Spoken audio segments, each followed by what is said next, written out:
In this video I will show you how to bind media controls to the G305 X SUPERLIGHT mouse.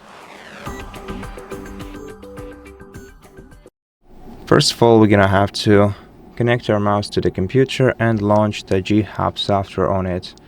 Then within this software we're gonna have to select our mouse. On the sidebar, select assignments.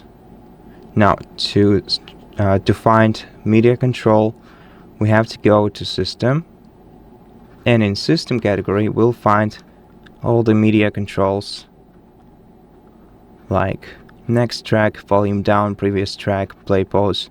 So for example, we can assign volume up to this key and volume down to this one. To do that, simply grab the control and assign it to the respective key, like this. And now we can press this key to make the volume go higher and this one to make it go lower.